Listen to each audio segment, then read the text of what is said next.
E aí, pessoal, beleza? Bom dia, segunda-feira, dia 1º de junho, dia maravilhoso, uma manhã maravilhosa. Olha essa manhã, uma manhã típica para gravar uma EAD. E aí, pessoal, dando continuidade aos estudos de Primeira Guerra Mundial. Fiz um vídeo para que a gente entendesse a importância da Primeira Guerra Mundial enquanto fato histórico, as suas implicações na geografia do mundo a partir do final da década de 1918 e tal, 1920. Fiz também um vídeo tentando começar a falar dos antecedentes, mas me alonguei, acabei falando só da Alemanha, aquela Alemanha recém-formada, que já virou um país arrumando treta com a França por conta da Guerra Franco-Prussiana, na qual a Alemanha toma da França o território da Alsácia-Lorena, e hoje a gente vai continuar a tentar falar sobre essa questão de pré-guerra. Eu me lembro que eu havia falado com vocês que existe um período antes da Primeira Guerra Mundial chamado Paz Armada. Eu vou colocar na prova surpresa de vocês, ou o inimigo vai colocar no vestibular, para você identificar características desse período chamado de Paz Armada, que compreende o quê? O final do século XIX e o início do século XX.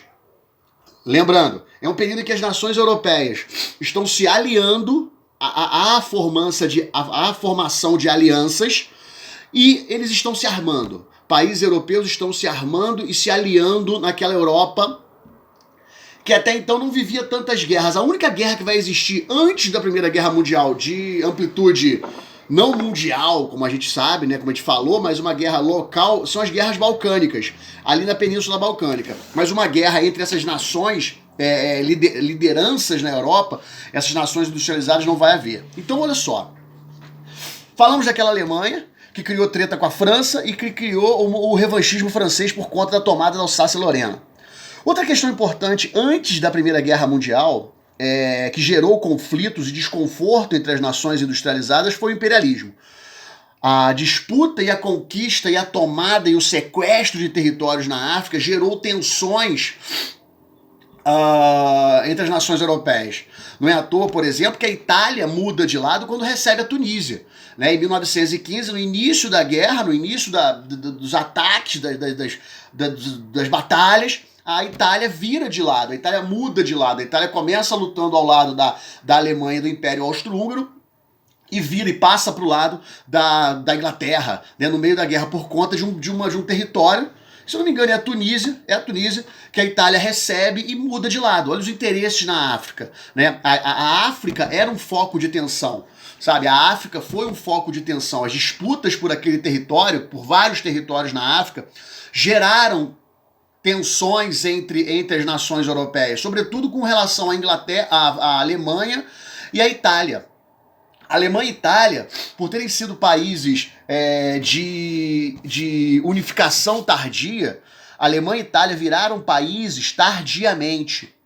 Né? Enquanto a Europa toda já era formada por países bem consolidados, nações bem definidas, Itália e Alemanha ainda eram regiões divididas em reinos. Né? E eles se unificaram no final do século XIX. Além disso, tanto Itália quanto a Alemanha também têm uma industrialização tardia. A unificação desses países tem a ver com a industrialização também. Então, há a industrialização ao mesmo tempo em que está havendo a unificação, o processo de unificação. Industrialização e unificação não acontecem de um dia para o outro.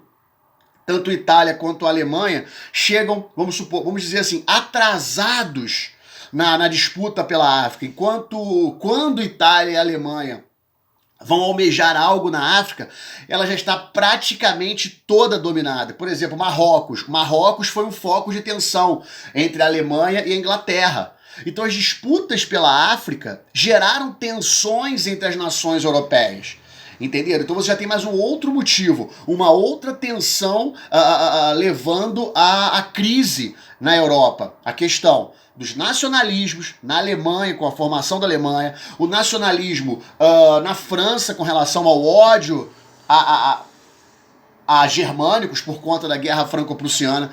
Tem o pan-eslavismo na Península Balcânica, que vai ser uma aula específica sobre isso, um momento específico sobre isso, e tem esses focos de tensão na África. A África, a disputa por territórios na África foi um dos focos de tensão que levou à eclosão da Primeira Guerra Mundial.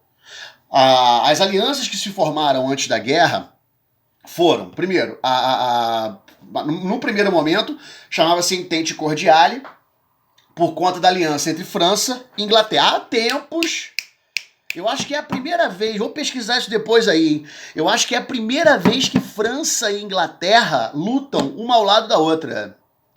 É a primeira vez na história que França e Inglaterra fazem uma aliança. Até então, na Guerra de Independência, a França apoiou os americanos.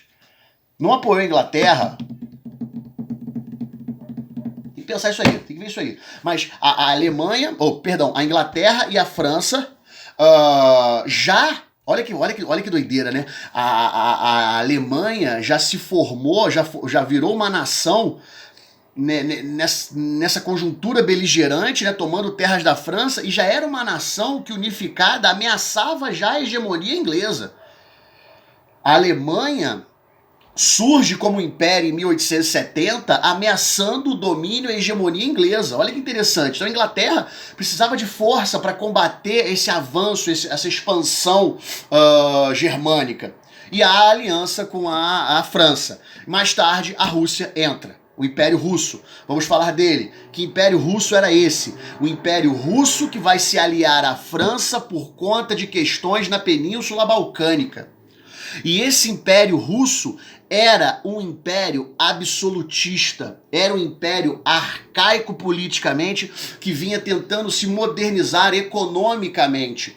A Rússia ainda era, em 1914, uma monarquia absolutista. Não havia, deixa eu me lembrar se havia alguma outra.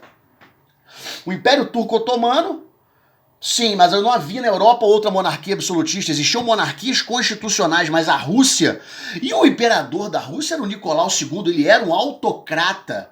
O poder era dele e pronto, acabou. A existência de conselheiros e o poder que ele tinha para tomar decisões por ele próprio era uma coisa incrível. A Rússia ainda era uma autocracia cristã, ortodoxa, católica, né, que ainda olha só, brother, em 1914 a Rússia ainda era uma monarquia que se calcava na religião, em Deus para governar.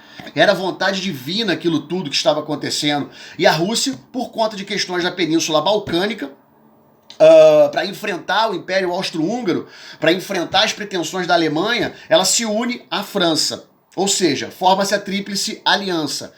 Inglaterra, França e Rússia. Do outro lado, a Tríplice Entente, desculpa. Inglaterra, França e Rússia. Tríplice Entente. Do outro lado, a Tríplice Aliança. Alemanha une-se ao Império Austro-Húngaro, o Império Austro-Húngaro que tinha claras pretensões na Península Balcânica, por conta de dominar algumas regiões estratégicas naquela península, e a Alemanha, por exemplo, também já vislumbrava uma estrada de ferro chamada Berlim-Bagdá, né, que seria o caminho pela Península Balcânica. A Alemanha une-se ao Império Austro-Húngaro e imediatamente a Itália adere a essa Tríplice Aliança. Como eu falei, em 1915 a Itália muda de lado, a Itália passa para o lado da Tríplice Entente. Então você tem toda essa conjuntura de pré-Primeira Guerra. Revisando. Como é que é? Vamos revisar.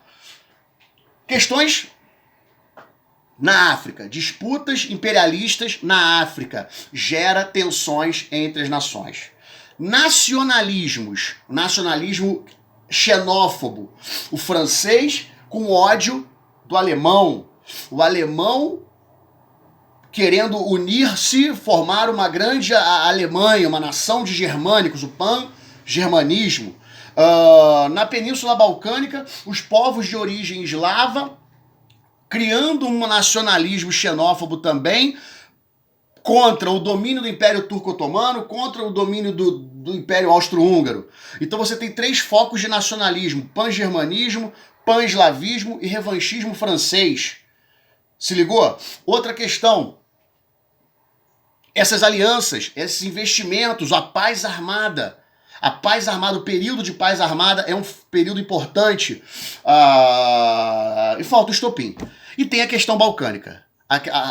Eu vou fazer uma aula só para falar da questão balcânica já, para a gente entender como que a guerra vai começar. Nessa aula a gente tem que lembrar dos nacionalismos, da questão da África e da paz armada, do investimento em armas, como nós falamos nos outros vídeos. Valeu, galera. Já vou mandar um vídeo com relação à questão balcânica. Beijos.